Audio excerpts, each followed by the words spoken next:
Right, you wreckers. Today, we's painting Ork Breaka Boyz for Warhammer 40,000.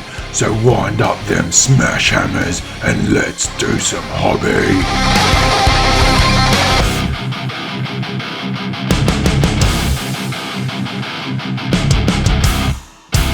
So here we have the Brutal and Cunning Killteam expansion. Inside you get 2 new kill teams and some terrain. Today we're interested in the Ork kill team, which can be assembled as Breaka Boyz and tank busters. So there's options for both, and today we're going to assemble them as the Breaka Boyz. We're also going to assemble the special weapons, the knuckle busters and the tank hammers. So we start off by clipping the pieces for each individual Breaka Boy off the sprue. They're pretty well labelled and they actually have letters embossed so you know which part goes with which. There's some optionality in the kit. The faces of these smash hammers can just go with any boy, so you can choose there, and then there's also quite a few head options. So we're going to use a blunt knife to just scrape away any of the connectors and the mold lines. Some of these kits, it's actually hard to figure out where the mold line is. They do a good job of hiding them. So we just want to scrape any mold lines that are visible away with the knife and brush away any dust. I use Citadel plastic glue to glue the parts together. So you just put some on one side and then put the other half on and firmly hold it until it sticks. So just continue doing that until all the pieces are together. These Breaka Boyz are pretty straightforward, and the other guys go together much the same way. Really the main difference between the boys and the knob is they have these kind of carapace looking shells that go over the top as an armor plate / shoulder pad.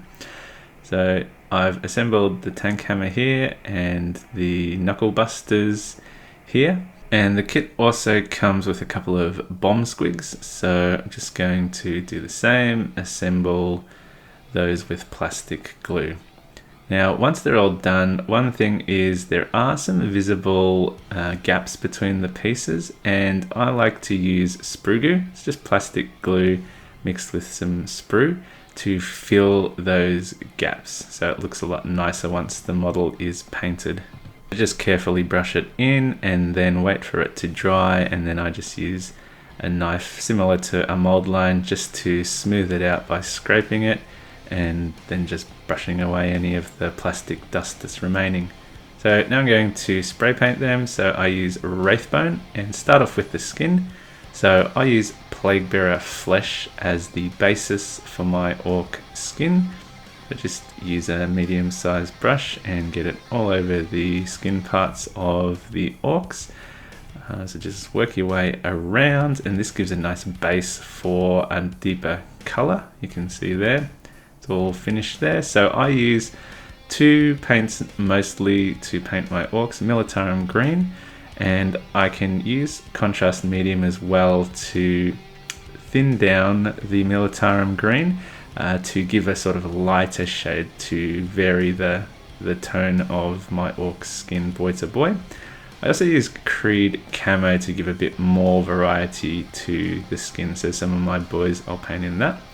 So that's the skin done, and then I use a Wraithbone to go and clean up any of the parts that are cloth or leather.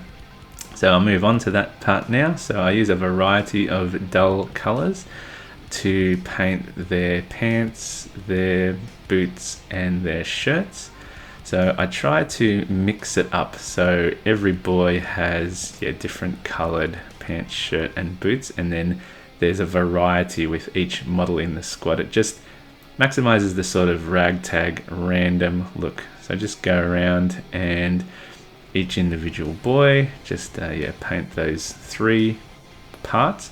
When I paint the boots, I also paint all of the leather straps, or most of the leather straps, all the same color, so it doesn't look too random. You want some kind of unification.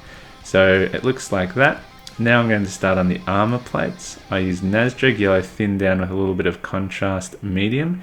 So I just go around and pick some of the armor pieces that I think would look good in yellow and be kind of random about which ones you paint yellow. So in the knob, it's his main plate and shoulder pad. So with Nasdreg yellow or any yellow, you just have to be a little bit more careful that it doesn't pool too much, because it's more visible than some dark colors. That's why I kind of thinned it down a little bit to try and smooth it out a little bit. I might paint the casing of his rocket pistol in the yellow as well. And that's what they look like. And now I'm going to use Black Templar as sort of the main alternate armor plate scheme. So I sort of was deciding on the fly which parts to paint in Black Templar. So I decided to do his little face mask kind of thing. Originally black, but I decided to change the color a bit later. One of his little pieces on the side of his main chest plate there. And I also use the Black Templar to paint anything that's going to be subsequently painted metal. So there's a bunch of little rivets and spikes and buckles and things. So I just go around and paint all of those while I've got the Black Templar out in that. So I thought his little skull icon on his chest plate might look good in metal.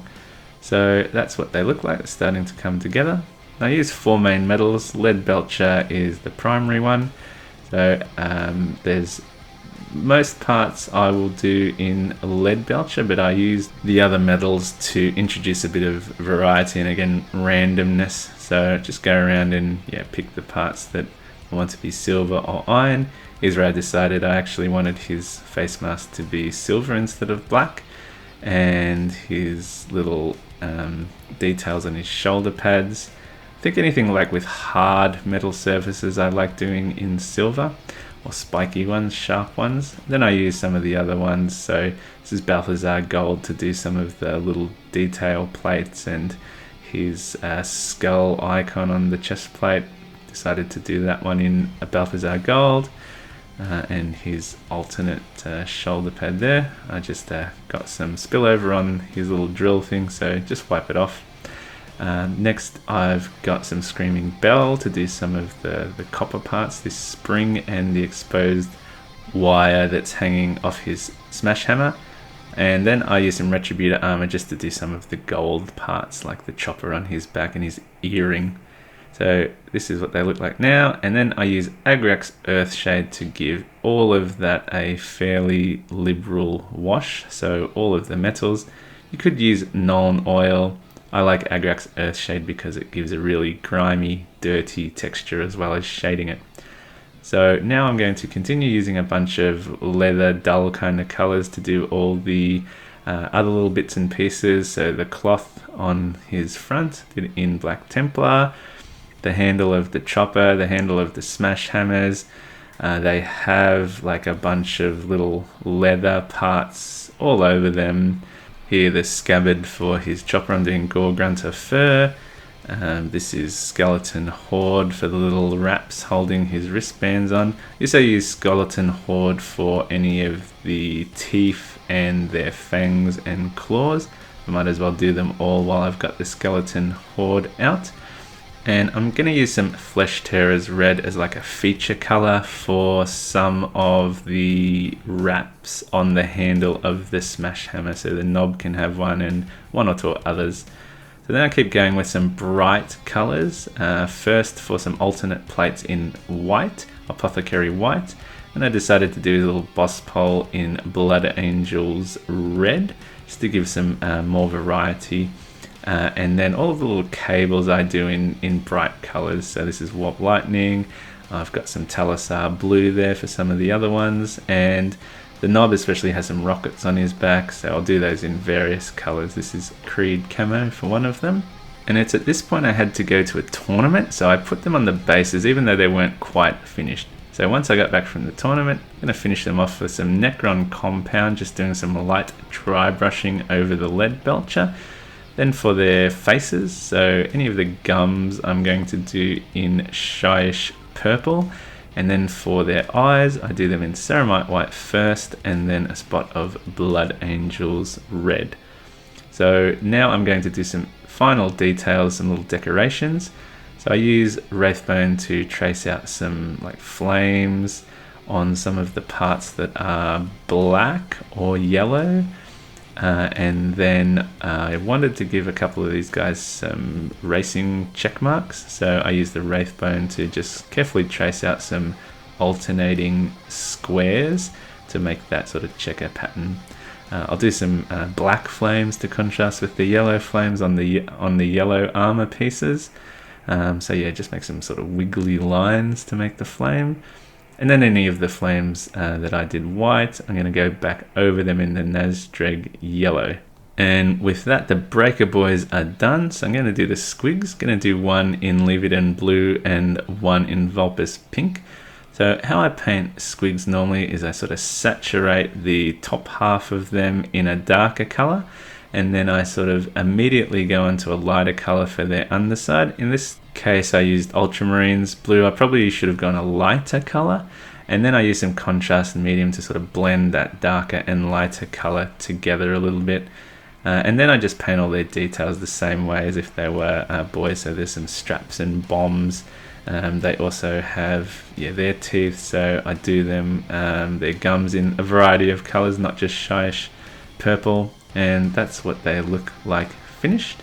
And here's the boys all finished. So I think they turned out pretty good.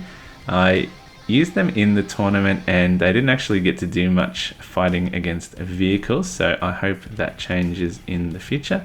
And I hope this video gives you some inspiration to get your Breaka Boyz out on the table. So thanks for watching.